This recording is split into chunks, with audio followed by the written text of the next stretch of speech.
안녕하세요. 30대 초반의 싱글남입니다. 얼마 전만 해도 저는 회사 다니기 정말 짜증이 났습니다. 경기도 어려워 다른 곳에 취직하기는 더욱 힘들어 골백 번 넘게 사직서만 쓰고 휴지통에 넣기를 반복하고 있는 요즘입니다.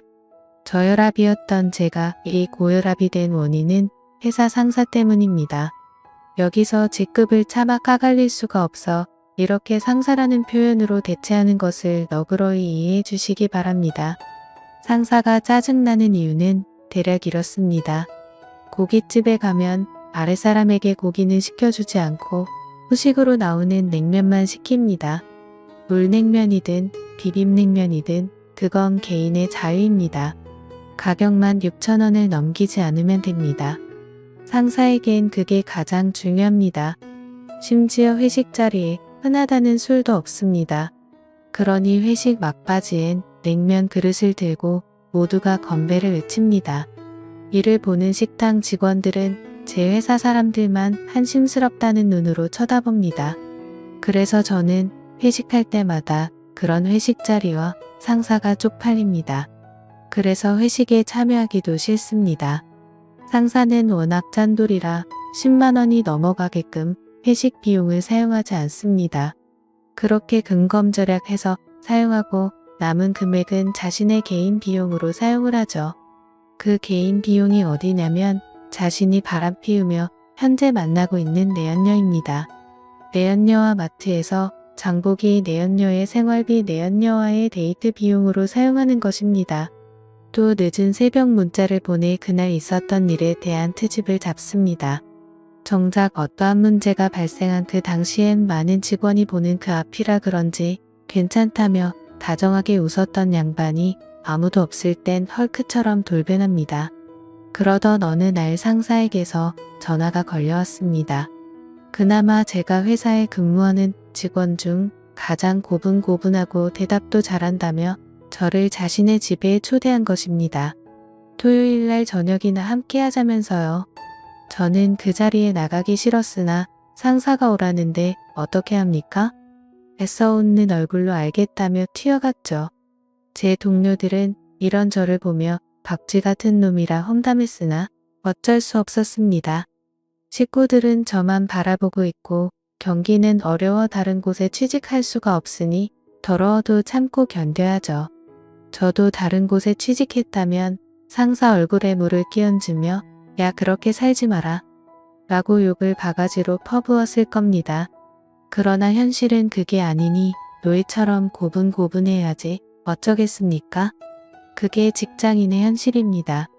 상사가 살고 있다는 집에 가니 정말 화려하고 좋더군요. 상사의 사모님께서도 저를 밝게 웃는 얼굴로 환영해 주셨습니다. 오늘 처음 보는데 그 미모가 장난이 아니더군요. 감탄사가 절로 나왔습니다. 상사와 상사의 사모님은 잡채와 불고기 갖가지 반찬이 잔뜩 깔린 넓은 대리석 식탁으로 저를 안내하며 마음껏 먹으라고 했습니다. 저는 상사에게 물었지요. 오늘이 무슨 날이냐고 말입니다. 그러자 상사가 대답하려는 것을 상사 사모님이 중간에 가로막으며 이렇게 말하는 겁니다. 자기 남편이 회사에서 가장 신뢰하는 사람을 이번 주말 집으로 초대해 함께 식사라도 하자고 했던 겁니다. 오늘이 상사님 생일이었거든요. 저는 이렇게 내조를 잘해주는 사모님이 있어 상사가 내심 부러웠습니다. 그런데 상사와 상사 사모님이 둘러앉아 식사하는데 상사님의 스마트폰이 자꾸 울리는 겁니다. 상사는 식은 땀만 흘리고 있었죠. 순간 저는 직감했습니다. 상사가 만나고 있는 내연녀의 전화구나 라고요. 상사는 한두 번 울리고 말 것이라던 자신의 스마트폰이 계속 울리자 연락을 받지 않았습니다. 받기가 난처했겠지요. 그런데 사모님이 이를 수상하게 여겨 전화를 걸어보라고 하자 상사는 매우 난감해하더군요. 저는 그 틈을 이용해 잽싸게 사모님께 말했습니다. 지금 전화하신 분은 본부장님이시고 아마도 며칠 전 있었던 타 업체와의 계약 문제로 부장님을 찾는 것이라고 말했습니다. 미워도 제 상사이니 편을 들어줘야지 어쩌겠습니까? 사모님은 제 말을 신뢰하며 자신의 남편을 회사로 보냈습니다. 상사가 이곳을 급히 나서며 사모님 모르게 제게 윙크하네요. 처음으로 상사에게 칭찬이란 걸 받았습니다. 사모님께는 죄스러웠지만요. 그렇게 상사가 떠나고 상사의 집엔 상사의 사모님과 저 이렇게 둘만 남아 있었습니다. 그렇게 우리는 여러 이야기를 나누며 식사를 마쳤고 저는 남의 집에 오래 머문다면 실례라고 생각했기에 그만 일어서려고 했습니다. 그러자 사모님이 제게 할 말이 있다면서 저를 다짜고짜 거실 소파에 앉히는 겁니다. 잠시 후 사모님이 다과상을 차려왔고 저는 사모님과 진지한 이야기를 나누었습니다. 사모님은 자신의 남편이 바람을 피우고 있다는 것을 이미 알고 계셨습니다. 둔한 상사만 이를 몰랐던 것이었죠.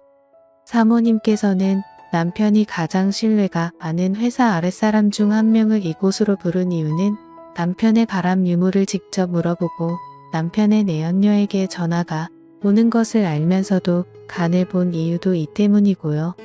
사모님의 머리가 비상하다는 것은 이때 알았습니다. 남편이 나쁜 놈이라는 것은 알고 있었으나 그런 사람이 신뢰하는 사람이라면 거짓말은 하지 않을 거라 확신해서랍니다. 그러니 저를 보며 이렇게 추궁했습니다. 지금 전부 다 알고 있습니다. 남편이 내연녀에게 전화가 오는 것을 지금 제 남편이 만나러 가는 사람은 회사 본부장이 아니고 그의 내연녀 맞죠? 라고 말입니다. 알고 있었지만 확실하게 알고 싶었나 봅니다. 저는 잠시 고민하다 사모님 얼굴을 보며 고개만 끄덕였습니다. 사모님은 제 손을 붙잡고선 거짓말하지 않고 솔직하게 얘기해줘서 고맙다고 하더군요.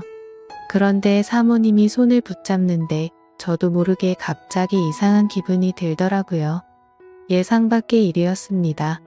저는 잽싸게 사모님 손을 빼내고선 이러지 말라고 했습니다. 사모님은 외야스러운 표정으로 얼굴이 붉어진 채 어쩌지 못하는 저만 보더니 그때서야 이유를 알았는지 민망해 하셨습니다. 그렇게 서먹했을 때 상사에게서 문자가 왔습니다. 지금 나왔지? 전화할 수 있나? 라고 말입니다. 이를 보던 사모님은 이미 밖에 나왔고 집안에 사모님 혼자 계실 거라며 저는 집으로 가는 중이라고 둘러대라고 하셨습니다. 저는 상사에게 전화를 걸어 사모님이 시키는 대로 했습니다. 상사는 오늘 잘했다며 내일은 주말이니 푹 쉬고 월요일 날 회사에서 보자며 저와의 통화를 마쳤습니다. 그리고 사모님 폰으로 상사로부터 전화가 걸려왔습니다. 사모님에게 전화를 건 상사는 회사에 급한 일이 있어 오늘은 못 들어올 것 같다고 했죠. 사모님은 모든 것을 다 알면서도 아 그래? 라며 모른 척 수긍했습니다. 저와 사모님께 전화하며 둘러대기 바쁜 상사만 보니 참 부지런하다는 생각이 들었습니다. 회사에서는 그리 굼뜨고 게으른 양반이 말입니다. 저는 상사가 이해되질 않았습니다. 어떻게 이런 미모의 조강지처를 버리고 그저 그렇게 생긴 어린 여자랑 놀아날 수 있는지 말입니다. 저는 그래서 사모님만 빤히 쳐다봤습니다. 나이에 맞지 않게 어려 보이는 얼굴과 젊은 사람도 울고 갈 몸매는 어떻고 전체적으로 느껴지는 원숭미가 예술이었습니다. 상사와의 전화를 끝마친 사모님은 결국 제 앞에서 눈물만 터뜨리셨고 사모님은 제 앞에서 이런 추태를 보여 미안하다며 그만 가보라고 하셨습니다. 저는 차마 이곳에서 갈 길이 떨어지지 않았습니다. 남편이 어린 여자와 바람이 나서 혼자 이 넓은 집안에 있어야 하는데 어떻게 매정하게 나갈 수가 있었겠습니까? 저는 그런 사모님의 처지가 딱하게 여겨졌습니다. 게다가 사모님에겐 자식도 없었습니다. 상사와 사모님은 아이를 가질 수 없는 몸이었지요. 두 분 다 불임이었나 봅니다. 자세한 건 모르겠지만요. 사모님은 괜찮다며 어서 가보라는 말만 했습니다. 저는 그렇게 무거운 발걸음을 일으켜 현관으로 이동했습니다. 사모님이 뒤에서 저를 따라오며 훌쩍거리네요. 마음 같아서는 그 눈물을 닦아주고 싶지만 사모님이 제 안사람은 아니잖아요. 남의 여자에게 그러면 오해받을 수 있겠죠. 저는 현관문을 열고선 잠시 뒤돌아 사모님께 오늘 저녁 잘 먹었습니다. 라고 정중하게 고개 숙인 뒤 그 집에서 나왔습니다. 그러자 현관문 너머에서 점점 커지는 사모님의 울음소리가 제 귀에 선명하게 들려왔습니다.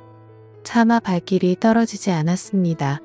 저는 한참을 머뭇거리며 서 있다가 현관문을 급히 두드렸습니다. 사모님, 잠시 문 좀 열어주시겠어요? 제가 가방을 두고 나온 것 같습니다. 주저앉아 오셨던 사모님은 힘겹게 일어서 현관문을 열었고 저는 그런 사모님을 한참 동안 쳐다보았습니다. 아주 한참 동안이요. 사모님이 손등으로 눈물만 훔치며 외야스러운 얼굴로 왜 그러냐? 묻는데 저는 그런 사모님에게 제 마음 가는 대로 행동하고야 말았죠. 제가 왜 그랬는지 저도 잘 모르겠습니다. 사모님은 황당해하더니 제 뺨을 때렸죠. 그런데 뺨을 때리는 강도가 세질 않아서 그때 알았습니다. 아, 이 여자도 나를 원하고 있구나. 또 뭔가를 갈망하는 사모님의 눈빛도 저에게 확실하게 느꼈습니다. 그렇게 그날 저는 사모님과 누가 먼저라고 할 것도 없이 실수를 저지르고 말았던 거죠. 저도 그날은 상사와 마찬가지로 제 집에 들어가지 않았습니다. 다음 날 상사가 자신의 사무실로 저를 불렀습니다. 그리고서 저를 칭찬해 주었지요. 그 후로 저는 회사에서 상사에게 칭찬받으며 아주 편하게 일하고 있습니다. 그리고 상사가 집을 비울 때마다 사모님과 연인이 된 것처럼 즐거운 시간을 함께 보내며 사랑을 키워나가고 있네요. 알고 있습니다. 이러면 안 된다는 사실을 말입니다. 그래서 친구들에게 이를 하소연했습니다. 그런데 친구들 반응이 예외입니다. 남자라서 그런가 적잖게 공감하더군요. 걸리면 불륜이고 잘 넘어가면 사랑이라면서요. 저는 친구들 앞에서 마구 화를 쏟아내며 이런 나를 뜯어말려야 하는 거 아니냐고 따졌습니다. 친구들은 저를 이상하게 쳐다보며 그게 뭐가 나쁘냐고 말하네요. 저는 어처구니 없는 얼굴로 친구들과 함께했던 그 술집에서 나오는데 때마침 사모님께서 급히 할 말이 있다며 전화를 하셨습니다. 저는 상사가 집에 있기에 사모님과 따로 밖에서 잠시 만났습니다. 사모님이 제게 이렇게 말하네요. 저의 아이를 가졌다고요. 저는 이 일로 고민하며 요즘 회사 일이 손에 잡히지 않았으나 상사는 자신의 아내가 늦은 나이에 임신해 너무나 기쁘다고 자라했습니다. 그래서인지 몰라도 상사가 요즘 저를 비롯해서 회사 사람들에게 잘 대해줍니다. 회식할 때는 금액 상관 말고 고기든 술이든 얼마든지 시키라고 합니다. 아주 놀라운 발전이죠. 요즘 회사 내에서는 상사에 대한 평이 엄청납니다. 사람이 하루아침에 달라져도 엄청나게 좋은 쪽으로 달라졌다면서요. 그런데 저는 고민입니다. 일을 어떻게 할지요? 사모님은 이런 저를 보며 이 아이는 평생 자신과 자신 남편의 아이로 키울 생각이랍니다. 바람 피운 남편에게 아내였던 자신이 처음이자 마지막으로 주는 천벌이라고 생각합니다. 그러니 저와는 위험한 사랑을 여기서 끝내고 저보고 이제 그만 만나자고 하네요. 제가 주었던 것은 사랑이 아니라 동정이었다면서요. 그런데 저는 자꾸만 그런 사모님이 눈에 밟힙니다. 애초에 시작하지를 말걸 왜 제가 사모님께 마음을 주었을까요? 그리고 그 아이는 왜 이런 불길한 마음을 주었을까요? 그리고 그 아이는 왜 이런 불행에 휩싸여야만 하는지 이 모든 게 제 탓인 것만 같아서 마음이 안 좋네요. 제가 어떻게 하는 게 좋을지 현명한 조언 댓글로 부탁드립니다. 지금까지 제 사연을 들어주셔서 감사드립니다. 구독과 좋아요 부탁드려요. 감사합니다.